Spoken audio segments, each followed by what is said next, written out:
actividades internacionales de Joaquín El Chapo Guzmán siguen saliendo a la luz. El problema que tendrá quizás el cártel sea de los contactos personales que tenía el Chapo Guzmán. El cártel de Sinaloa tiene presencia en más de 50 países del mundo. Es considerada la organización delictiva mexicana con más actividad de narcotráfico a nivel mundial.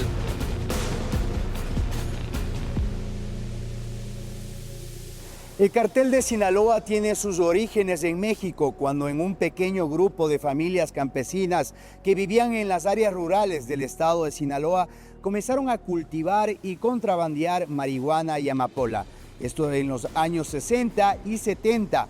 Pasaron del contrabando al comercio de drogas. Su principal líder era Pedro Avilés, quien en unos años más tarde invitó al negocio a Joaquín Guzmán, un amigo de su hijo, conocido como El Chapo, quien años más tarde sería el responsable de llevar al cartel de Sinaloa a ser la organización narcocriminal más grande y poderosa del hemisferio occidental.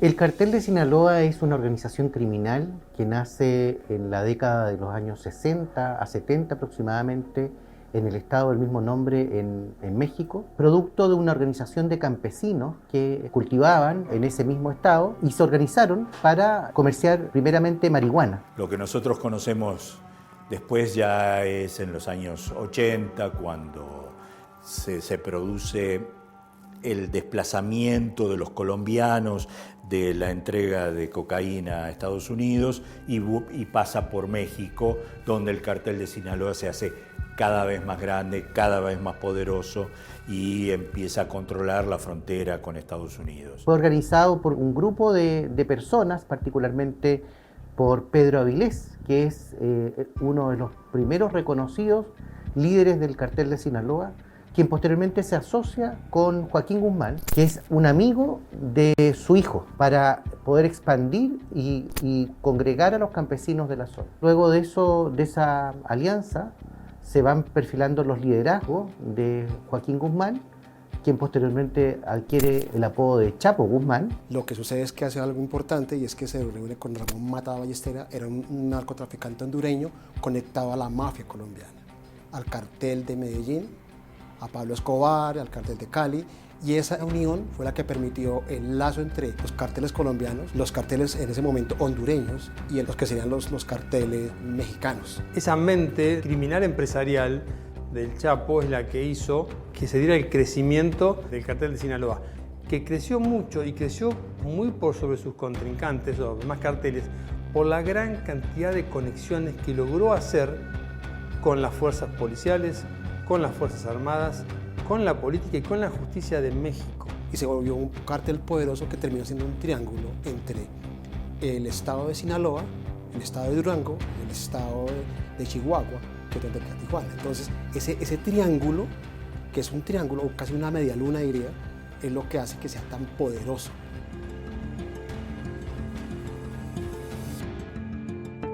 El cartel de Sinaloa tuvo dos grandes momentos históricos. El primer momento fue cuando se consolidó como una organización, fue cuando el Chapo de Guzmán tomó el control absoluto del cartel de Sinaloa y fue el amo y señor de ese cartel. Similar al caso de Pablo Escobar. Pero esos grandes carteles centralizados demostraron para el crimen una gran debilidad, porque si caía el líder entonces tenía muchos problemas. Entonces, después de eso, se fraccionó en varias vertientes, pero el cartel de Sinaloa hizo algo muy, digamos, racional para una organización criminal que es financieramente eficiente. No es una organización vertical, o sea, como que aquí hay un bloque y aquí hay otro y otro me obedecen en una jerarquía. No, es una organización satelital, horizontal, donde todos colaboran en una especie de red. Entonces atacarlo se vuelve más complicado porque si ataca una cabeza, tengo 7 más que me pueden caer. Es una organización muy grande, no tan verticalista en realidad, sino más creada y formada por células. Tienen asociaciones con otros cárteles mexicanos, con cárteles colombianos y van ocupando distintos lugares a nivel de Latinoamérica. Hoy por hoy, yo te diría que tienen presencia en casi 40 países, ¿no es cierto?, asociado a otros grupos mafiosos y narcos criminales. Probablemente sea una de las multinacionales más grandes que hay en el mundo. Controla el narcotráfico en 5 continentes, hay organizaciones paralelas en muchos países, ciudades, mantienen el control del fluido de drogas hacia Estados Unidos y son los que mayor poder tienen en la frontera con Estados Unidos.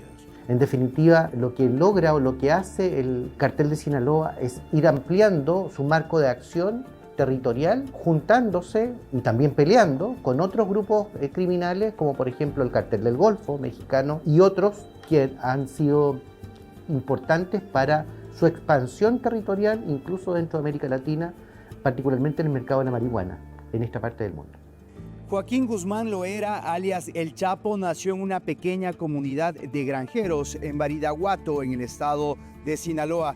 Allí pasó su infancia trabajando en un transporte de naranjas al mercado y años más tarde comenzó a trabajar en el comercio de contrabando hasta meterse de lleno en el negocio del narcotráfico.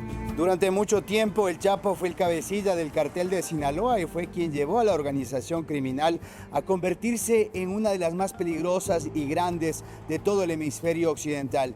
Su habilidad para los negocios lo llevó a realizar tratos con funcionarios públicos, atacar enemigos, forjar alianzas con otros narcotraficantes y encontrar la forma de introducir la droga en el mercado.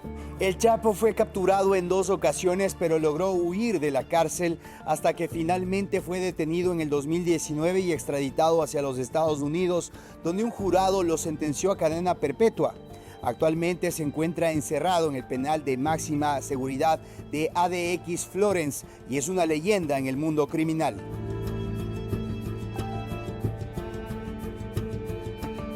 El Chapo fue el gran líder de la organización, fue el que, digamos, la consolidó, fue la figura central. Es el que logra crear un centro de poder muy importante para el cártel de Sinaloa en la lucha con los otros cárteles en México, y es el que logra una organización que le permite prácticamente trabajar sin mayores problemas en la frontera con Estados Unidos. El Chapo Guzmán lo que hace es integrar la cadena de distribución, de producción y finalmente de venta del cartel de Sinaloa a través de una serie de acuerdos comerciales ilícitos, pero además a través de violencia.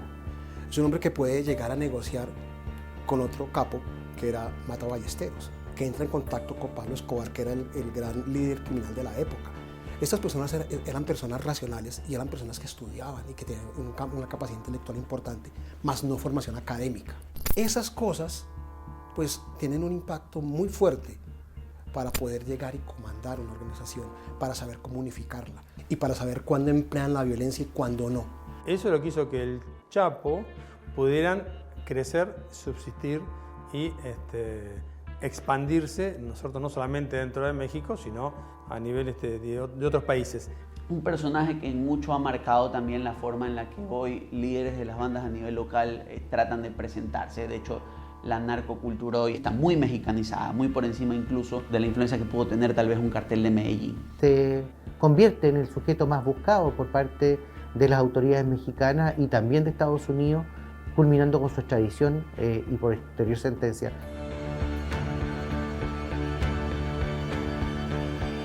El arresto del Chapo Guzmán fue más lo mediático que el impacto real sobre el cartel. Lo que se hace es que la organización se vuelve más horizontal para evitar que en un futuro un golpe a una cabeza, pues golpee a la organización, y se vuelve más horizontal, más una red que se llama compleja en la teoría de los juegos, más una red compleja, y esa red compleja es mucho más difícil de atraparla y ahora enfrenta mucho más problemas las autoridades en México y en Estados Unidos para atacar eso. Entonces se les volvió todavía más complejo atacar la organización. Una cosa era tener un enemigo con cara visible y otra cosa era una organización descentralizada, que se adapta fácilmente, flexible.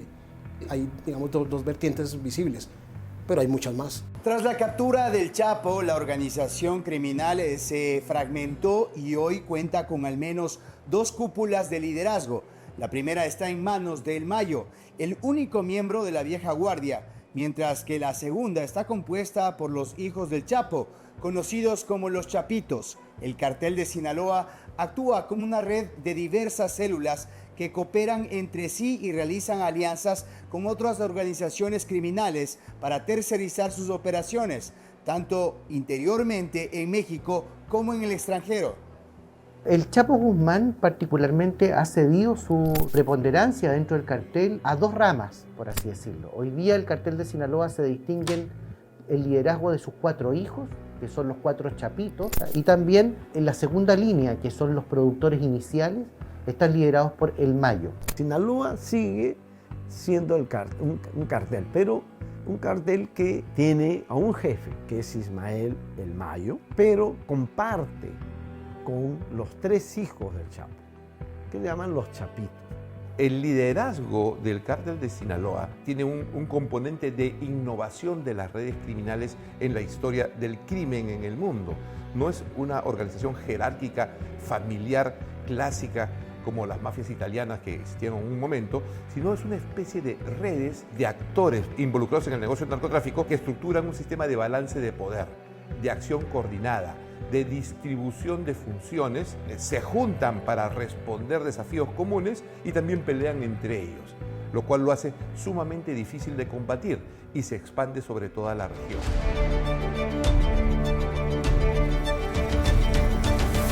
Hay una separación que es evidente entre estas dos facciones que tienen negocios distintos y que en definitiva hasta ahora hay una pugna y rivalidad entre estas dos facciones. Una vez que cae preso el Chapo Guzmán, se produce esta división en torno al liderazgo dentro de la misma organización. Entonces a veces no se ponen de acuerdo, a veces sí, pero digamos que han tenido esa rivalidad, pero no tanto para llegar a un enfrentamiento pues tan frontal como sucede con otros carteles, pero están esas dos vertientes, esas dos orientaciones, unos más internacionales, ¿no? Más metidos al fentanilo y otros a lo más tradicional. El cártel de Sinaloa sigue manejando todo lo que es la parte de cocaína que sale por México hacia el norte y hacia Europa, y el otro, el fentanilo, que mayormente hoy manejan los chapitos, así como se los conoce, que siguen siendo parte del cártel de Sinaloa.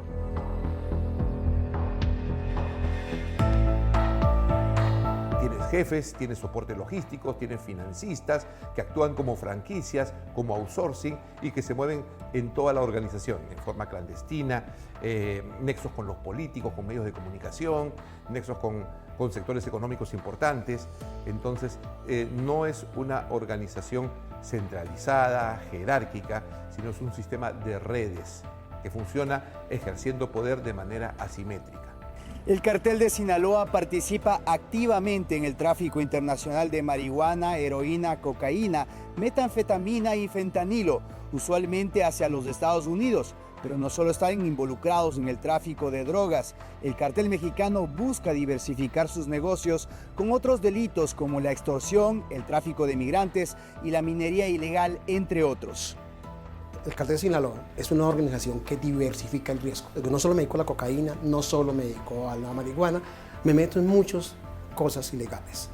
Es una manera de diversificar el riesgo porque si ataca un mercado, si un mercado se cae porque el precio se cayó, por la demanda ya no es la misma, pues tiene otras cosas. El negocio principal es el tráfico de drogas, principalmente cocaína, metanfetaminas y el fentanilo, drogas sintéticas. Ese es el corazón de su negocio, pero ese negocio se expande en diversos ámbitos criminales, ¿no? Que como son las tratas de personas, el lavado de dinero, redes de contrabando, tráfico humano y con excesiva violencia. Es una multinacional del crimen. Tienen tentáculos en todo tipo de actividades, incluso lícitas. El eje delincuencial es el lavado de activos. Su red de influencia es altísima porque además es un mundo que demanda mucho financiamiento y los estándares de licitud del financiamiento no son los mismos en todos los países del mundo. Siempre pensamos que esto es una banda criminal y que no sabe. No, todo lo contrario, esto es gente que sabe mucho de finanzas y que diversifica el portafolio. Se mete en muchas cosas, se mete en los diferentes mercados ilegales, marihuana, cocaína, heroína, extorsión, asesinato, sicariato, secuestro, asesorías a otras bandas criminales de la región, y así se diversifica, se mete en la política, entonces captura también recursos de los presupuestos públicos, le dice por dónde pasar la carretera, dónde hago el acueducto, se vuelve una cosa muy poderosa. Ellos se dedican a toda esta parte ilegal que después tratan de blanquear en negocios legales. ¿sí? Monetizar en negocios legales. Con el tema de la trata de personas, lo que ellos hacen es cobrarle impuestos a otras organizaciones delictivas que utilizan sus territorios, sus caminos o sus lugares para pasar justamente a toda esta cantidad de personas que van hacia los Estados Unidos o van a lo que es mujeres que van a la prostitución u hombres para ser medianamente esclavizados. El narcotráfico ocupa todos los lugares de la economía y el poder que no son controlados por autoridades legales, digamos, o legítimas, ¿no? Entonces, dentro de ello también está la minería ilegal, ¿no? Porque la minería ilegal se convierte en una moneda de cambio dentro del negocio del tráfico de drogas. Hoy se expande rápidamente en los últimos años sobre producción de minería ilegal en oro y comercio del oro ilegal transnacional, porque se usan las mismas rutas de comercio. La idea de ellos, al final del día, es consolidar una actividad de diferentes aristas, sea el tráfico de drogas, tráfico de personas, lavado de activos, que les permita optimizar sus costos, entendiendo que el gran negocio del tráfico de cocaína, porque insisto, y esto tenemos que visualizarlo bien, en el momento en que el fentanilo no necesariamente viene de Sudamérica, la generación del mismo, incluso dentro del mismo Estados Unidos, cambia las cadenas de distribución y ya no eres necesario, ¿sí? O ya no necesitas esta gigantesca infraestructura que te lo pasa del sur al norte o del centro al norte. A lo mejor simplemente haces llegar el producto al norte, lo sintetizas y lo pasas. Entonces, esto sí ha afectado su cadena de costos, tal vez en el negocio más redituable. Ahora, que pueden diversificar a tráfico de personas, no es que diversifican, es una actividad que vienen haciendo. Vamos a encontrarlo en muchísimos tráficos de hidrocarburos, minería ilegal, en muchísimas aristas del negocio. Pero sí, hoy por hoy, en abril del 2024, pues su principal giro del negocio es el tráfico de sustancias de Estados Unidos. Eso los puso en el mapa y eso tenemos que tenerlo claro. Dentro de Estados Unidos. Controlan buena parte del sur y del este de la distribución de drogas dentro de Estados Unidos y se fue, como toda empresa, modernizándose y adaptándose a los nuevos las nuevas exigencias del mercado. Cuando fue la cocaína, fueron los reyes de la cocaína. Cuando comenzó el negocio de las metanfetaminas, se convirtieron en los reyes de la metanfetamina. Y eso es lo que tenemos hoy. Son los mayores proveedores de drogas sintéticas en Estados Unidos y buena parte del mundo.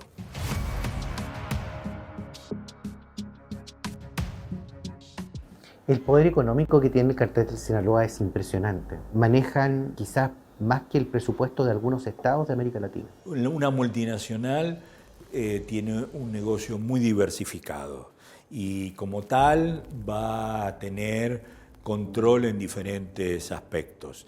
Y si están cercanos a las zonas de producción de ellos o de distribución, siempre compran empresas, partes de conglomerados para poder controlar territorios, líneas de distribución. Sabemos que tienen implicancia en navieras, en minería, en zonas donde ellos necesitan distribuir, pasar la droga. Les gusta invertir en todo lo que es la construcción. Entonces construyen y hacen construir y te encontrás después con edificios de muchos pisos totalmente deshabitados, ¿no es cierto? O poco habitados, pues justamente están hechos para blanquear el dinero que de alguna manera les llega del manejo de las drogas ilegales. Básicamente es obtener ganancias y poder lavar dinero, es la estructura comercial, ¿no? Que se filtra por todos los espacios de debilidad institucional o de aspectos que no son cubiertos por la formalidad. Entonces, de hecho es un negocio, una actividad que produce dinero y eso está inseparable del poder. La expansión del poder del cartel de Sinaloa no hubiese sido posible sin sus vínculos con sectores del poder, desde políticos hasta fiscales y oficiales de policía. Un reciente informe publicado por el Servicio de Investigación del Congreso de los Estados Unidos señaló la presunta corrupción y la voluntad política limitada por parte de las autoridades mexicanas. Además, expertos cuestionan el dinero recibido en la campaña electoral del actual presidente mexicano Andrés López Obrador por parte de la organización criminal. El cartel de Sinaloa ha estado metido en la política mexicana principalmente. Empezó en el PAN cuando estaba Vicente Fox y Calderón. No estoy diciendo que los presidentes hicieran, pero sí sus funcionarios estuvieron muy infiltrados y se han filtrado informes tanto de los Estados Unidos como del mismo México, donde han estado implicados. Inclusive en este momento hay en boga en México un caso de infiltración de Manuel López Obrador, el actual presidente de México, en el 2006, que fue financiado por ese cartel, y eso ha generado pues muchos roces, más por el sesgo ideológico. Y después en las regiones, más sus socios comerciales también se infiltran con la política. Son conocidas las relaciones del mundo del narcotráfico con el financiamiento de campañas políticas. Digamos, obviamente en México, donde es un país fragmentado políticamente con caciques relacionados con el narcotráfico, y también en Colombia. También en Centroamérica, ¿no? También en Centroamérica en un momento, asociado con grupos paramilitares, grupos revolucionarios como la FARC, digamos en Colombia, o como el M-19 también en Centroamérica. Entonces, sí hay nexos políticos. Y se expande por toda Latinoamérica como un fenómeno casi sutil que acompaña todas las estructuras del poder, desde la policía, el poder judicial, prensa, Fuerzas Armadas, autoridades políticas y, obviamente, si no se le pone un freno, hasta las presidencias de las repúblicas, ¿no? Cuando el consumo de cocaína comenzó a disminuir en Estados Unidos, el cartel de Sinaloa bajo el liderazgo de El Chapo, se extendieron con la red de cargamento de cocaína a los países latinoamericanos y se abrieron nuevas rutas de tráfico de droga hacia Europa y Asia. Hoy tienen presencia en 40 países, entre los que se encuentran Colombia, Ecuador, Argentina, Perú, Bolivia, Chile, Honduras y Guatemala. En cada país, el cartel mexicano fijó una alianza con grupos criminales locales, como las maras en El Salvador o los choneros en Ecuador, con el fin de proteger y distribuir la mercancía. La cocaína está en Colombia. Es el mayor mercado, luego Perú, luego un poco Bolivia, pero el mayor mercado de producción está en Colombia. Cuando las grandes organizaciones colombianas pierden la guerra para la entrada de la cocaína a través de las rutas que había en el Atlántico, es cuando los mexicanos tienen mayor poder y es ahí donde ellos controlan el tráfico de la cocaína hacia Estados Unidos. Entonces, en un momento, cuando Estados Unidos empieza a presionar en la frontera, empiezan a buscar nuevas rutas, no solo para Estados Unidos, sino para el resto del mundo. Y es ahí cuando empieza entonces la salida hacia el sur. Por eso es que llegan a Argentina y ahora a los puertos del Pacífico en Ecuador o incluso en Chile, desde ya en Perú. Pero tiene que ver con esto, con que el narcotráfico es un globo, lo pinchan de un lado y sale por el otro. Siempre va a encontrar algún lugar por donde salir. El cartel de Sinaloa se expande, como otros carteles a nivel Latinoamérica, porque son una unidad de negocio.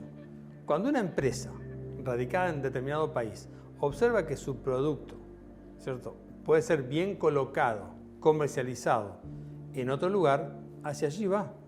En algunos casos es porque les conviene tener aliados en tal lugar que hacen la explotación de la coca, en otros porque tiene el tema de la marihuana, en otros porque les conviene llegar y ellos mismos hacer negocio y monetizar en países que son muy laxos con sus leyes, monetizar todo aquello que es dinero en negro.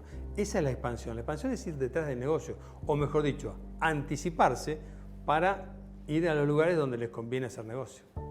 Lo que ha hecho el cártel de Sinaloa es ubicarse en Colombia, en Perú, en Bolivia, como zonas de producción, pero también controla la ruta transnacional de la droga. La producción de cocaína de México pasa por Perú, luego a las cocinas en Bolivia y de ahí hacia Paraguay y los puertos brasileños o por la hidrovía hacia la salida por el Río de la Plata hacia Europa, y eso hace que entonces los puertos de la hidrovía, particularmente el de Rosario, sea tan importante para esto, porque termina ese fluido de los cargamentos que llegan hasta ahí, donde están los grandes cargueros que llevan los granos a Europa, ¿no? El cartel de Sinaloa en la parte de Europa y en todos estos puertos, más que todo en Bélgica como en Holanda, tienen muchísima presencia, pero no tienen una presencia directamente el cártel de Sinaloa, sino que lo que fomentan es una terciarización. ¿Qué significa? Pagan a bandas locales para que ellos puedan abrir los containers y sacar la droga para empezarlas a vender en Europa. En algunos países de Europa y hacia África y hacia parte de Oceanía, ellos han ido más allá. Ellos mismos están exportando la droga, porque hoy el mundo vive lo que yo llamo la mundialización del consumo de las drogas, y con ello también la mundialización del consumo de la cocaína.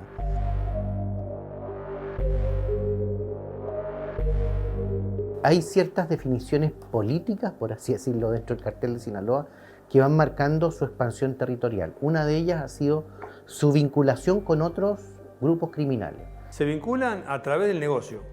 Contratan y subcontratan justamente extorsión, sicariato, producción, traslado.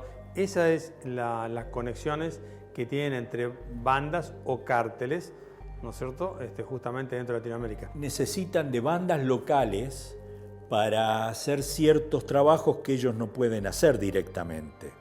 Por ejemplo, muy buen ejemplo es Rosario. Rosario, las bandas locales son pequeñas. Las bandas argentinas no son grandes organizaciones que controlan una cantidad muy grande de territorio ni nada por el estilo. Son pequeños grupos que dan el apoyo para la entrada de los cargamentos, por ejemplo, a través de camiones a algunos de los puertos que están alrededor de Rosario y que son embarcados junto a grandes cargamentos de granos que salen hacia Europa. Entonces, los grupos locales dan toda la logística general ahí en el puerto, en la entrada y la subida a los barcos, y los cárteles pagan con una parte de ese cargamento. No hay prácticamente dinero en la mitad, sino que dejan una parte de la cocaína o de la metanfetamina o lo que sea, particularmente cocaína, para que estos grupos locales después hagan el negocio más pequeño dentro del territorio argentino.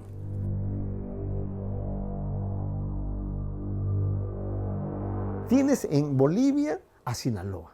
Sinaloa comparte, coexiste en una ruta como la boliviana, que es muy importante. ¿Por qué es importante? Del Perú, por lo menos el 40% de la producción de cocaína sale por la vía aérea, es decir, clandestina, es puente aéreo, Perú, Bolivia, Paraguay, Brasil. Pues bien, entonces el cártel de Sinaloa también está presente en Paraguay, también está presente en la frontera con Brasil. No entra a Brasil. ¿Por qué? Porque ahí tendrías que chocar con el PCC, primer Comando Capital o Comando Bermelo. Pero ese es un eje muy importante para Sinaloa. Lo controla. Está presente en Argentina, está presente en Chile. Eso es la parte del cono sur de América Latina. Pero también está presente en todo lo que es Centroamérica. En alianza, eso sí, no está pues sola, no está operando con sus propios grupos. Ellos están en todos los demás países donde tienen distintas actividades, ¿sí? En algunos vas a ver que es más violento. Ecuador se puso muy violento. Colombia es violento intrínsecamente desde hace mucho tiempo. Tienen negocio con todos los clanes colombianos. Ya no hay cárteles en Colombia. Son clanes algo mucho más pequeño. Y así con todos. En Paraguay tienen lo suyo, en Brasil tienen lo suyo, en Argentina estuvieron y están, de alguna manera. Así que por eso están en todos los países.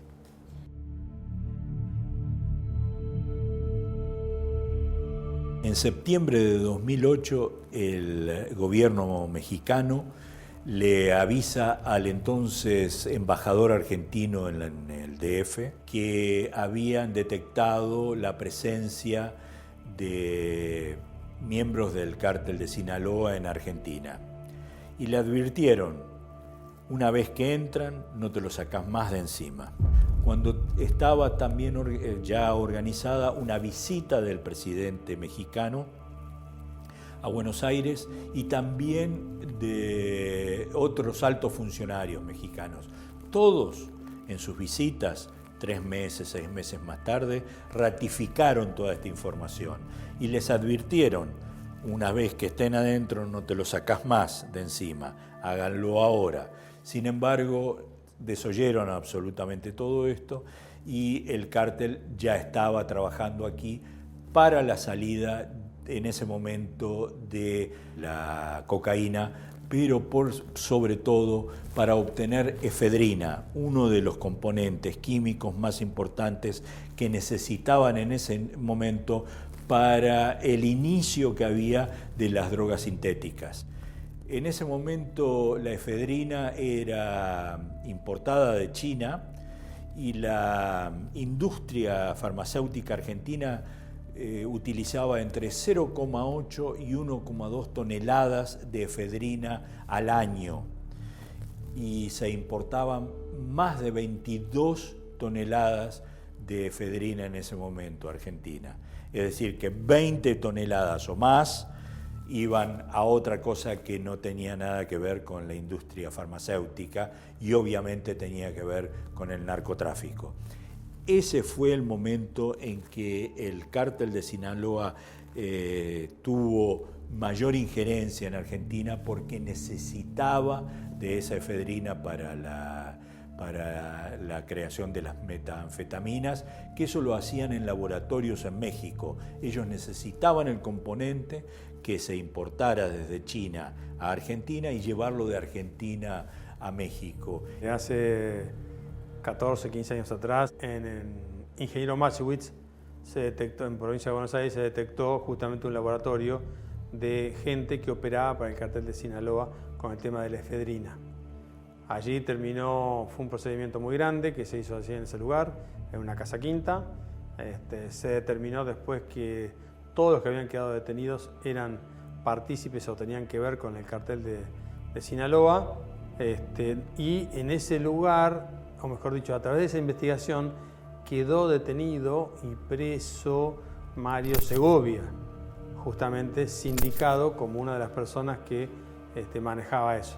Paralelamente se produce lo que se conoció como el triple crimen de unos empresarios, jóvenes empresarios argentinos que quisieron mexicanear a los mexicanos. Les quisieron robar el negocio con la efedrina, en la importación y obviamente aparecieron muertos. Hubo varios intentos directos del cártel de Sinaloa por controlar y adaptar una organización aquí en la Argentina y finalmente la presión que hubo de Estados Unidos y una efectiva contraofensiva de las fuerzas aquí en Argentina, de las fuerzas policiales y de gendarmería, hicieron que a los mexicanos les conviniera otras rutas para conseguir la efedrina y prácticamente dejaron el mercado de Argentina como productor. Lo mantienen desde siempre como un lugar de paso de los grandes cargamentos que les sigue siendo muy conveniente a través de los puertos de aquí, de la hidrovía, particularmente los de Rosario.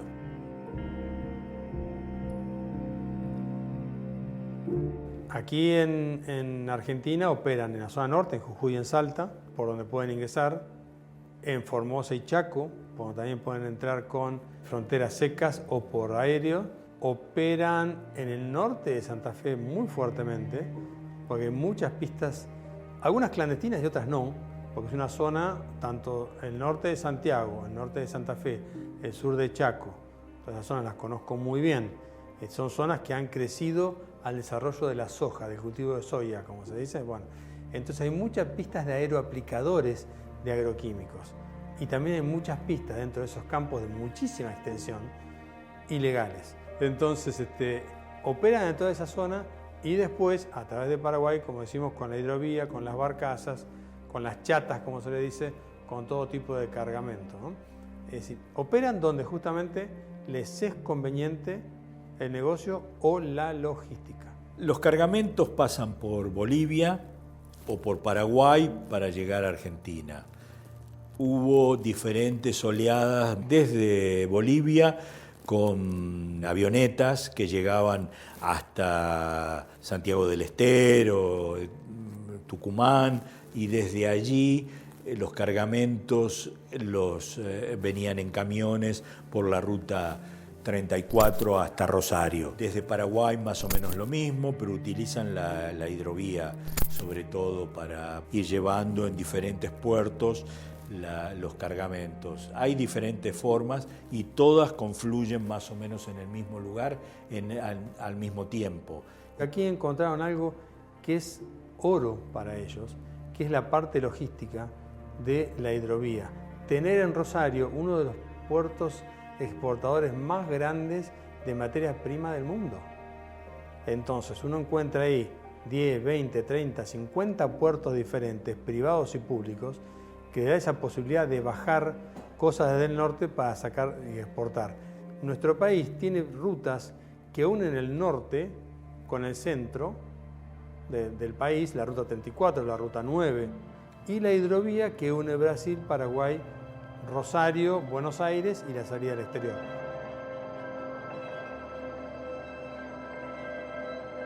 El cártel de Sinaloa actúa principalmente en México, se ha movido por toda Centroamérica, o sea, por Guatemala, por Honduras, Nicaragua, y ha llegado a Colombia.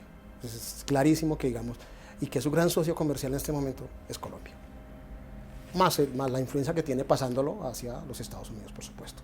Pero digamos, su gran socio en este momento son los carteles mexicanos, son los carteles colombianos, es el Clan del Golfo, son las disidencias. Y entonces ahí, y un cartel que hay que tenerle, cartel que no es cartel, que es una banda criminal tipo 4, es muy peligrosa, es el Clan del Golfo. En mi sentido, la más peligrosa de Colombia, por encima de las disidencias. Porque recoge todo el crimen organizado y guerrillas que ha habido en Colombia, están en el Clan del Golfo. Todo el aprendizaje criminal está en el Clan del Golfo. Y esos ya ellos tienen muchos lazos por el Golfo de Morrosquillo, porque pueden salir o por el Atlántico, o por el Océano Pacífico, por el Mar Caribe, exactamente, y por el Océano Pacífico. Entonces esa simbiosis es muy peligrosa para la región y para el continente.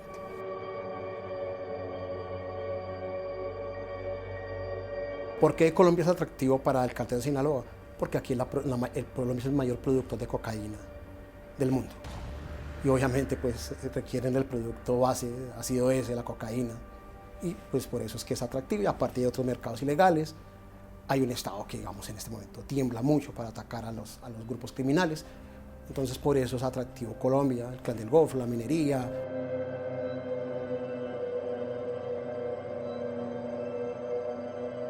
En Colombia el impacto del cártel de Sinaloa pues termina siendo fuerte por lo siguiente. Ellos financian a grupos criminales de alto calibre en Colombia, con más recursos, tengo la capacidad de intimidar la población, porque el control no es por el territorio tanto, es por la población. La población ha sido instrumentalizada para ser usada en contra del ejército. El ejército mostró capacidad para acabar con un grupo, con la guerrilla por las FARC y llevarla a la mesa de negociación. Entonces la estrategia cambió. Ahora no combatimos al ejército a campo abierto, lo combatimos con la población. Por eso hemos visto constantemente secuestros de militares por parte de la misma población. Eso es el impacto, pero no es que lo haga el Cartel de México, es su mecanismo de transmisión. Llega el dinero a Colombia, financia un grupo armado y el grupo armado lo que hace es tomar control de la población, que termina siendo más importante.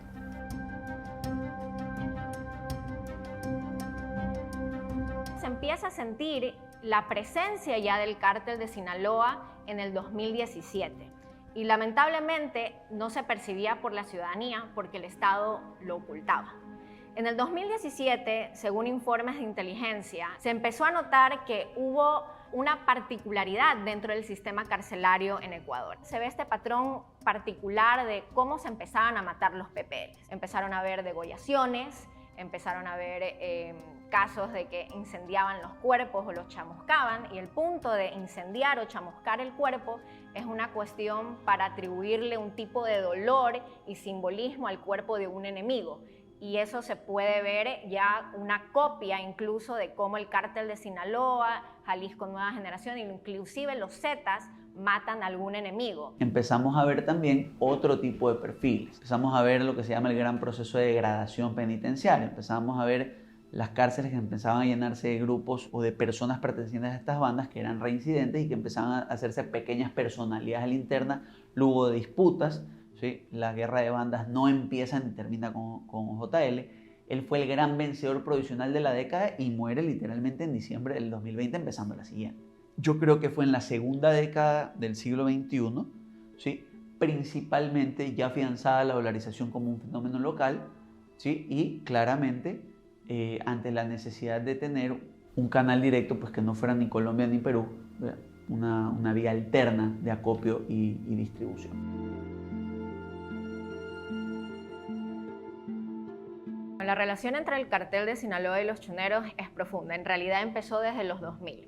Los choneros fueron la segunda banda delictiva que trabaja dentro del mercado ilícito que Ecuador tiene. El primero fue los queseros, que nacen en los 80, y los choneros nacen en la ciudad de Chone, provincia de Manabí, en 1995. Empiezan a trabajar directamente los choneros con el cártel de Sinaloa, más que todo en el mercado de narcotráfico como el tránsito de la cocaína. Los cambios en las rutas, cuando Colombia de una u otra manera entra en el conflicto armado, estamos hablando de los 90, hacia finales de los 90, inicio de los 2000, obliga a buscar nuevos mecanismos de curso, digámoslo así, que ponen a Ecuador en una posición de alguna manera bastante interesante en cuanto a generar nuevos nexos se refiere. Los choneros aprovechan este push que se da más o menos en la primera década del siglo XXI.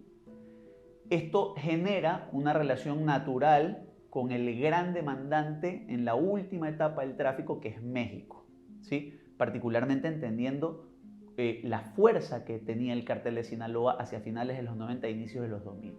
La cadena de valores la acopio en menor cantidad que los países productores, llámese Colombia y Perú, la remito, ¿sí? En ocasiones por mar hasta cierta parte de Centroamérica, en ocasiones directamente por tierra, atravesando Darién, atravesando todo Centroamérica, la acopio en México y la mando a distribuir. El consumo de cocaína históricamente aumentó en la primera década de los años 2000 y mantuvo este crecimiento bastante estable hasta más o menos el año 2018, lo que se refiere al consumo norteamericano.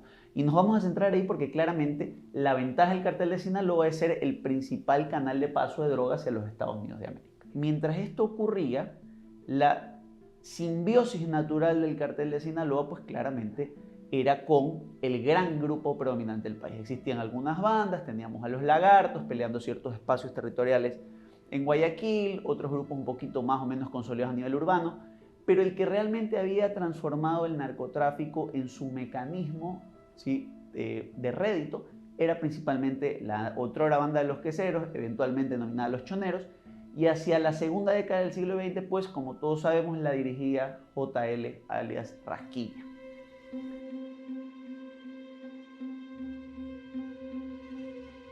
El cártel paga un porcentaje del valor de la transferencia, recordando que Ecuador es centro de acopio, en este caso a los choneros, ¿sí? en efectivo, y el otro se lo da en producto para su distribución local.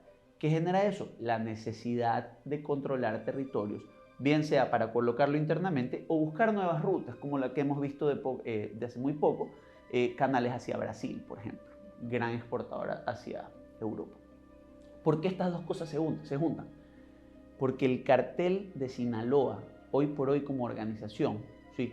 probablemente necesite más que nunca, no solo garantizar esta línea de abastecimiento, sino buscar tal vez la posibilidad de tomar Ecuador como un puerto de salida al otro gran mercado de cocaína que sí ha mantenido su crecimiento, que es el mercado europeo.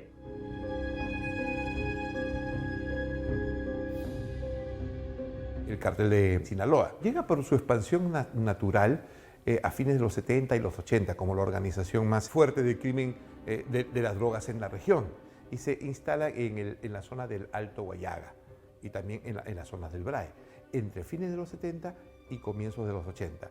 Primero como facilitador de los cultivos de hoja de coca, que se trasladaban hacia Colombia para ser procesados, facilitando las cadenas de distribución de cultivos de hoja de coca. A partir de los 90, por la eficaz lucha contra el narcotráfico de esos años, el gobierno logra disminuir esa dinámica, la reducción del 66 al 70% de cultivos de hoja de coca.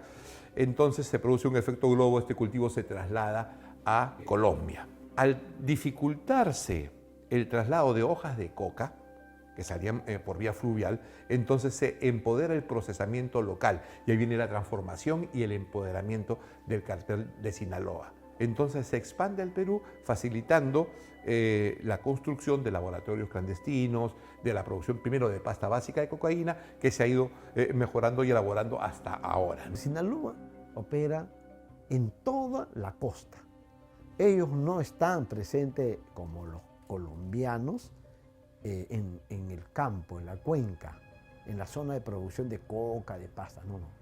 Ellos establecen sus alianzas y construyen sus abastecedores, las firmas locales, las firmas regionales que lo abastecen, y ellos observan a través de sus brokers cómo se acopia, se acondiciona y luego se camufla, ¿no? Sea en agroexportación, productos de agroexportación, o en lingotes de oro, o en recursos hidrobiológicos del mar, para colocarlos en el barco. Hasta ahí termina la labor de cierta capa de miembros de Sinaloa, de observar ese proceso. Ellos no meten la mano incluso ahí, pero sí están presentes desde el acopio hasta su embarque en los puertos, hasta su salida. Una vez asegurado eso, ahí empieza el trabajo de otros, ¿no? Entonces, sí, Sinaloa está desde Chile, ¿no? Los puertos chilenos, hasta Paita. Tiene presencia. Básicamente opera en las zonas del Valle del Braen, principalmente, que es la zona de mayor producción. También se conoce que hay presencia en la zona del Alto Guayaga y en las principales ciudades, principalmente Lima y Callao, que es acopio y distribución. Esa es básicamente su zona de aplicación. El cártel de Sinaloa opera en estas zonas del país porque ya tiene presencia de años, experiencia en la gestión del comercio del narcotráfico, tiene los canales de distribución y los operadores que le facilitan esa presencia, ¿no? Obviamente, adicionalmente a la ineficiencia del Estado en generar controles sobre la actividad del narcotráfico.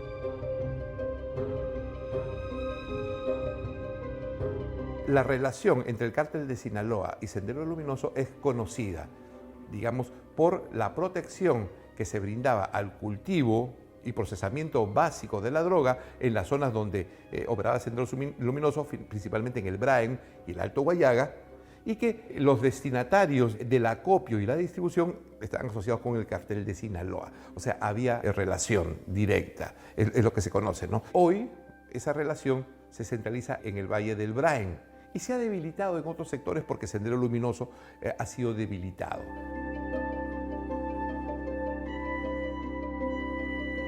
El cartel de Sinaloa en ese momento toma la decisión de que dos personas muy cercanas a la cúpula efectivamente vengan como una célula del cartel para hacer operaciones en nuestro país.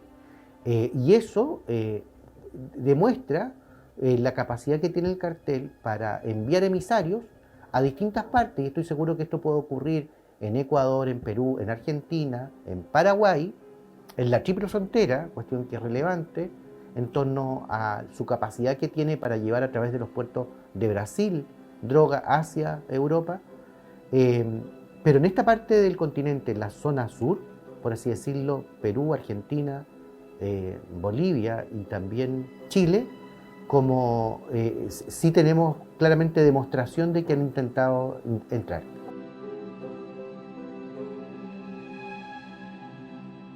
Los dos hermanos Salazar Tarriba, que arribaron a Chile, ellos nunca han reconocido una adherencia al cartel de Sinaloa, pero sí le puedo contar cuáles son sus vínculos y sus nexos. Ellos sí tenían contacto con los liderazgos del cartel de Sinaloa, aunque no reconozcan pertenencia al grupo.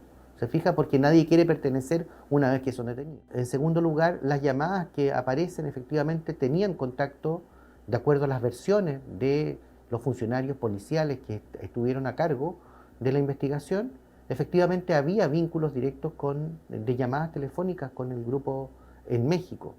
En segundo lugar, uno de ellos ingresa por un paso no habilitado, y quizás lo que más marca esa investigación es su intento de entrada de $10 millones en efectivo a Chile para solamente preocuparse de la logística operacional de llevar una cantidad de toneladas a Europa de cocaína. Pero antes de eso, hace un estudio completo de toda la vía marítima, portuaria y aeroportuaria de nuestro país. Es decir, son personas preparadas, son personas que vienen a conocer primero cómo opera el comercio internacional de un determinado territorio que no es su país, y efectivamente comienzan a hacer operaciones, pueden contratar abogados, y lo hicieron, pueden contratar una serie de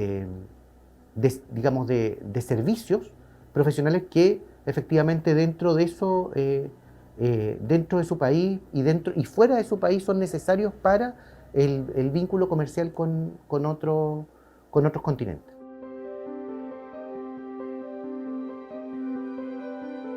La investigación concluye luego de una serie de diligencias que fueron muy relevantes, que pusieron, yo diría, en jaque la persecución penal en nuestro país desde el punto de vista de las operaciones encubiertas. Yo creo que los países deberíamos estar más preocupados de tener, nuestra América Latina, tener herramientas eficaces y eficientes para la ejecución de operaciones encubiertas que permitan contaminar la célula, porque la idea es que ese negocio vaya avanzando para conocer cómo operan. Y pudimos ver desde adentro, efectivamente, cómo operaban, que es de una manera impresionante la capacidad económica que tienen. O sea, tienen capacidad, le hablo de $10 millones, que en cualquier país de América Latina es muchísimo dinero, e incluso en Estados Unidos o en Europa. Cárteles mexicanos, Sinaloa y Jalisco Nueva Generación, tienen laboratorios pequeños y grandes de producción de droga en casi todos los continentes del mundo. Yo creo que la amenaza a la seguridad de Latinoamérica está marcada por el gran número de organizaciones criminales que existen dispersas dentro de América Latina. El cartel de Sinaloa es un poderoso influjo, por así decirlo, influencia importante para el resto de las organizaciones. Se han aliado incluso con la mafia italiana, es decir, con la mafia calabresa, la 'ndrangheta, ha tomado cercanía con Sinaloa, con los carteles mexicanos, colombianos particularmente. Esta sinergia y esta voracidad empresarial por maximización de ganancias económicas por parte de los carteles sí constituye claramente una amenaza, considerando la falibilidad de los estados en Latinoamérica, la escasez de control, los numerosos puertos internacionales y rutas navieras que implican el paso por distintas partes, y le puedo decir rutas que son conocidas y que están dadas por las navieras: San Antonio en Chile, Callao en Perú, Buenaventura en Colombia, los puertos de México, también del Pacífico, que son sumamente relevantes. En esta materia yo le quiero plantear que sí constituyen una amenaza para la seguridad interna de América Latina y también para el tráfico de drogas hacia el extranjero.